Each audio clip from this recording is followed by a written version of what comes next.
I saw my grandma lose her life savings to scammers. The devastation was unreal. But then, something snapped. You won't believe the secret plan she hatched for payback. This is my story of how she fought back. It all started, like these things often do, with a phone call. Not just any phone call, the kind that makes your blood run cold when you hear about it later. I wasn't there when it happened. I was knee-deep in work deadlines. I found out afterwards, when I went for my usual Sunday visit. Normally I'd walk in, and the smell of baking or roasting something delicious would hit me. Grandma Evie would be there, maybe flour on her apron, a cheeky grin on her face, ready with a hug and probably a list of small things she needed help with. Changing a high light bulb, figuring out why her tablet was making a funny noise. Standard grandma stuff. But that Sunday was different. The house was quiet, too quiet. No baking smells, no radio humming in the background. I found her sitting in her armchair by the window, just staring out at the bird feeder. She looked smaller, deflated. The usual spark in her eyes was gone, replaced by this hollow, haunted look. "Grandma?" I asked, my voice softer than usual. "Everything okay?" She turned slowly, and it took her a moment to focus on me. When she did, her eyes welled up. That's when my stomach plummeted. Grandma Evie wasn't a crier. She was stoic, practical. Seeing tears on her cheeks was like seeing the sun rise in the west. "Oh, Alex," she whispered, her voice trembling. "I've been so foolish, so terribly foolish." It took a while to get the story out of her, punctuated by shaky breaths and moments where she just had to stop and compose herself. It was the classic, sickeningly familiar tune of a modern scam, but played with a cruel and effective harmony. It had started a few days earlier with a pop-up on her computer screen. Big red alarming letters screaming about viruses and compromised security.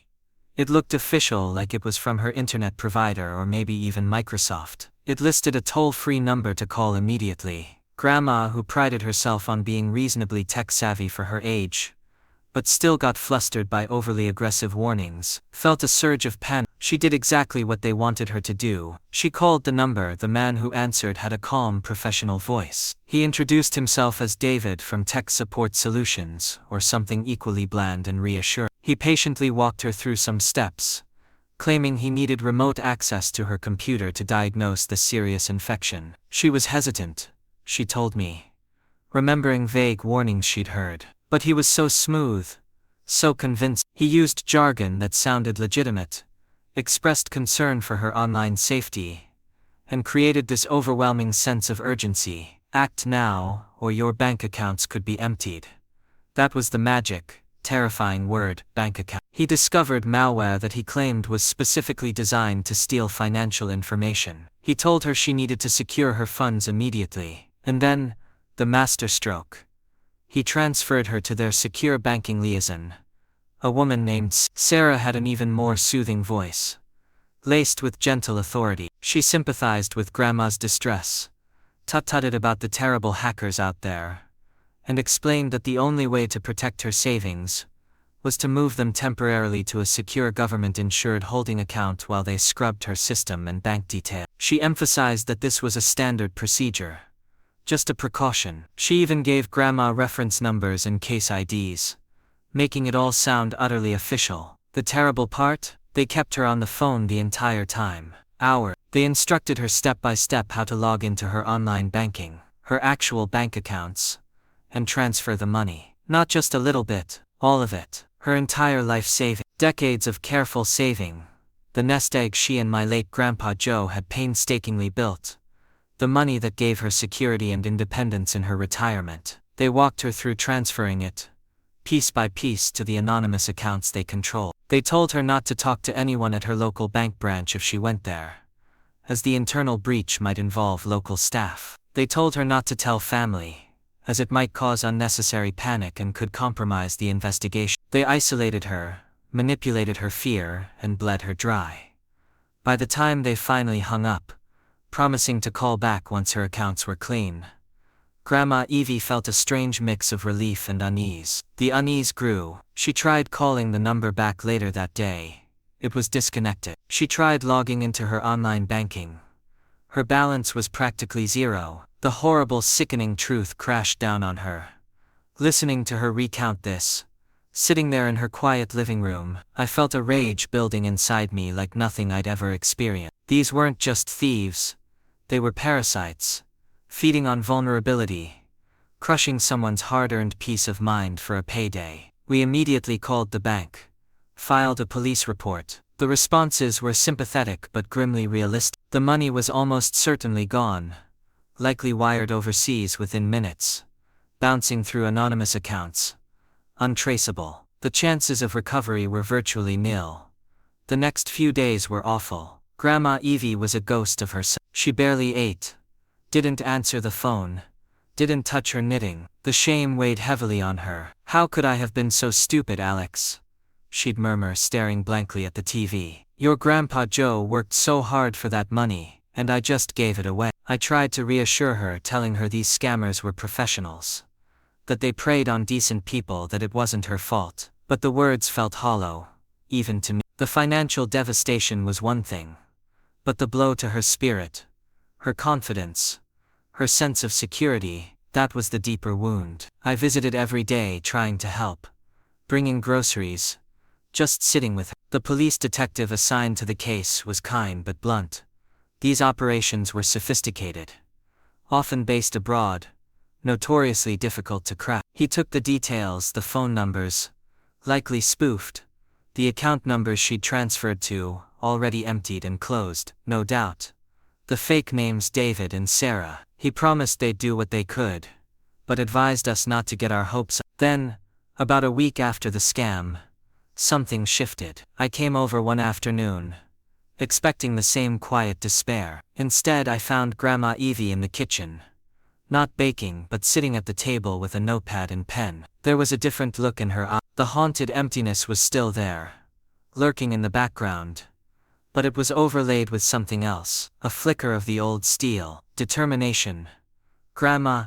I asked cautiously. She looked up, and her expression was strangely calm, almost calculated. "Alex," she said, her voice steady though quiet, "they think they've won. They think I'm just some foolish old woman they can rob and forget about." She tapped the notepad with her pen. "They're wrong." I sat down opposite her. "What are you thinking, Grandma?" "I'm thinking," she said, leaning forward slightly, "that they took my money. Fine, maybe I can't get that back. The police say it's gone. The bank says it's gone. But they also took my peace of mind. They made me feel stupid, and helpless, and ashamed. They're not getting away with that for free." "Grandma, what are you going to do?" I felt a jolt of apprehension. "You can't possibly." "Oh, I'm not going to do anything reckless," she interrupted, holding up a hand. "I'm not going to get myself into more trouble." "But I listened to them for hours, Alex. While they were robbing me blind, I listened to their voices, their little slips, the background noises." She explained her idea. It wasn't about getting the money back. It was about hitting back in the only way she could. It was about disruption. It was about wasting their time, their resource. It was about turning the tables, using their own tactics against them. In a small way, it was about gathering intelligence. "They think I'm just a mark," she said, a flinty edge to her voice. I hadn't heard in days. "Let them keep thinking that. Maybe David or Sarah will call back." "Sometimes they do, don't they? Try to get more." It was a long shot, but not impossible. Some scam operations did try to re-victimize people. "And if they do, Then, Grandma Evie said, a ghost of a smile playing on her lips, "this foolish old woman might just have another little problem they can help her with. Something that requires a lot of their valuable time." It sounded crazy, it sounded dangerous, but looking at her, seeing that spark reignited, that sense of purpose returning, I couldn't bring myself to shut it down completely. "Okay," I said slowly. "Okay, Grandma, but you promise me you don't give them any real information, not a single dime, and you tell me everything. We do this together. Sort of. You talk, I listen in. Maybe we record it." She agreed. We set up a simple recording app on her phone, and connected it to a Bluetooth earpiece for me. So if a suspicious call came in, I could listen silently from another room or even my own place if I wasn't there. We rehearsed. She wouldn't be panicked Evie anymore. She'd be slightly befuddled. Easily distracted. Perhaps a bit lonely. Evie, the perfect target to string along. We didn't have to wait long. About 3 days later her phone rang. Caller ID blocked. My heart hammered against my ribs. As I quickly put in my earpiece, Grandma took a deep breath and answered, putting the phone on speaker as we'd planned. "Hello?" she said, her voice pitched just a little higher, a little more uncertain than usual. "Hello, Mrs. Peterson." It was a man's voice, not David's. This one was slightly different. Maybe a bit younger sounding, but with that same generic call center politeness. "This is John. From the Security Resolution Department. I'm following up on the security incident you experienced last week with your account." Grandma played her part beautifully. Oh yes dear, that was quite upsetting. "Indeed," John said smoothly, "and I have some potentially good news. We've been working hard behind the scenes, tracking the illicit transfer. There's a possibility, a small one mind you, that we might be able to recover a portion of the funds. But we need to act quickly, and there are some verification steps required." Here it was, the second bite, the attempt to bleed her further. Maybe with fake recovery fees or tax charge. But Grandma Evie didn't take the bait directly. Instead, she sighed dramatically. "Oh, that's something I suppose. But dear me, money, it's all so complicated. Right now I have a much bigger worry, to be honest." There was a slight pause on the other end. "This wasn't in their script. A bigger worry, Mrs. Peterson?" John asked, a hint of confusion creeping in. "Yes," Grandma said, lowering her voice conspiratorially. "You see, while all that unpleasantness was happening, it jogged my memory. My late husband, Joe, he was always squirreling things away. Secretive type. Bless his heart. And I remembered, he had some old bearer bonds, from his father, kept them hidden away, said they were for a real rainy day. And well dear, it's pouring now, isn't?" I had to cover my mouth to stifle a laugh. Bearer bonds. It sounded like something out of an old movie. Perfect. John was clearly thrown off. "Bearer bonds, Mrs. Peterson?" "Yes. Stacks of them, in an old safety deposit box. The trouble is," she lowered her voice again, "I don't know how much they're worth, or how to even cash them, and with all this hacking business, I'm terrified someone might find out and try to steal them too. They're not linked to my bank, you see, so they wouldn't be protected by your scrubbing, would they?"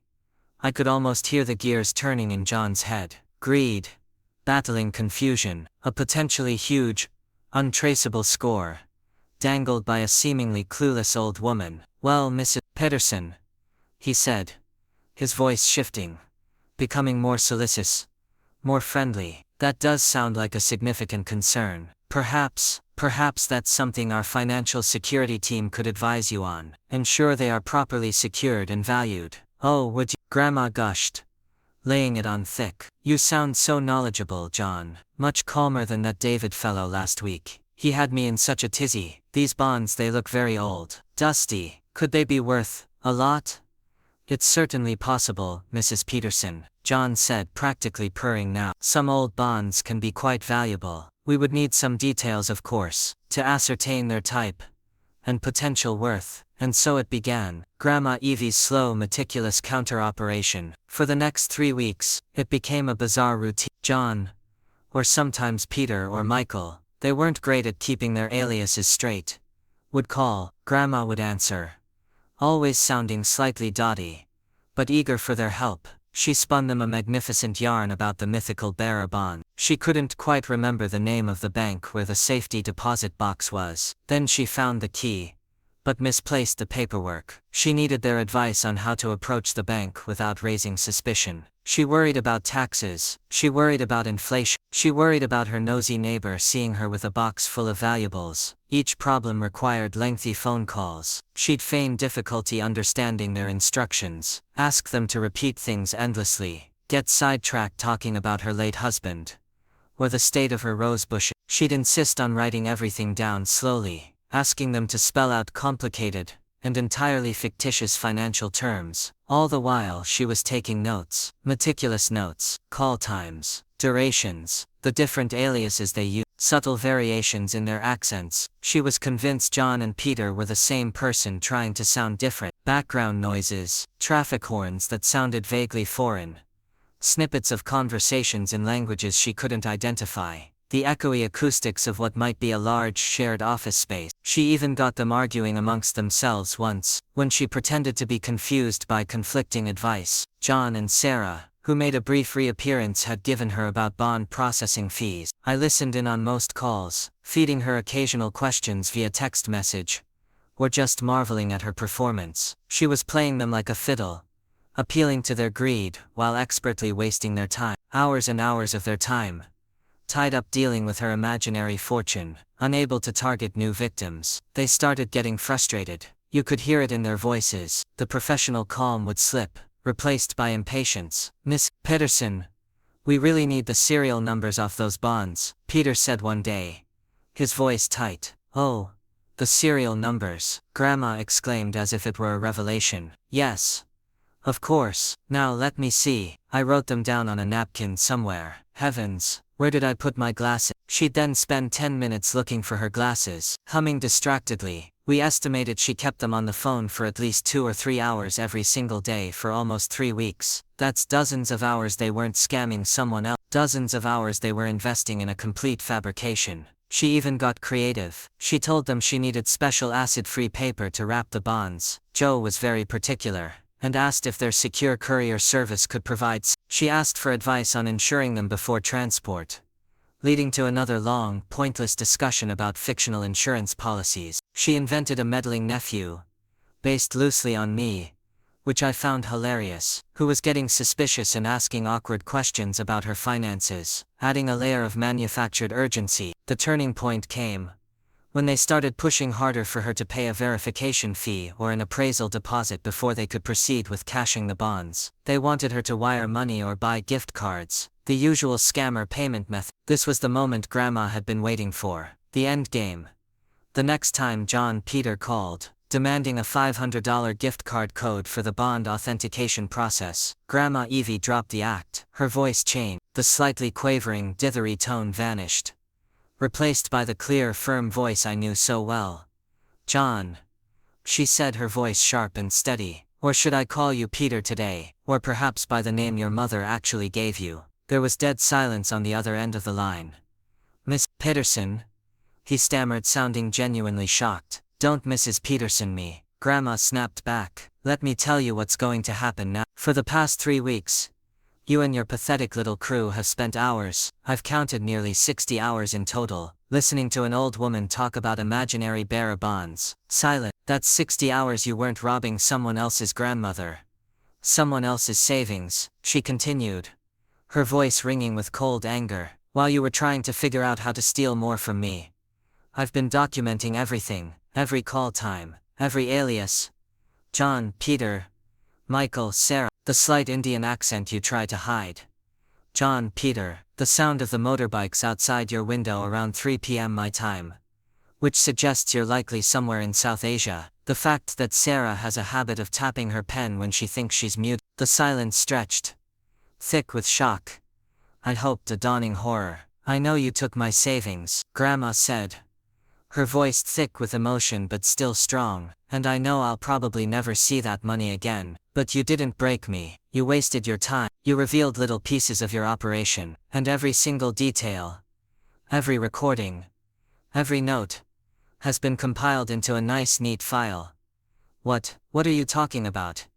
he finally managed to say, his voice barely a whisper. "I'm talking about the file I sent to the Federal Trade Commission's fraud department this morning," Grandma said calmly, "and the copy I gave to Detective Miller at the local police department. He was very interested in the voice recordings, by the way, and the details I shared with the online forums that track and expose people like you. Maybe it won't lead directly to you today, maybe it will, but it's out there now. Your voices, your methods, the little clues you let slip. You didn't just scam me, you gave me ammunition." She paused, letting it sink in. "You prey on vulnerability," she said, her voice low but powerful. "You count on people being too ashamed or too scared to fight back. You underestimated me. You picked the wrong Then, Before he could respond, before the torrent of abuse or threats I half expected could begin, Grandma Evie did the most satisfying thing imaginable. She pressed the end call button. Click. She sat there for a moment, phone still in her hand, breathing deep. Then she looked up at me, where I stood in the doorway, listening with my jaw practically on the floor. A slow smile spread across her face. Not a happy smile. Exactly, the loss was still real. The violation still stung, but it was a smile of profound satisfaction, a smile of reclaiming her power. Well, she said, finally putting the phone down gently on the table next to her meticulously compiled notes. I suppose I should put the kettle on. Fancy a slice of apple pie? I feel like baking. And just like that, the steel was back, interwoven with the familiar warmth. Grandma Evie didn't get her money back. The scammers probably just moved on to the next target.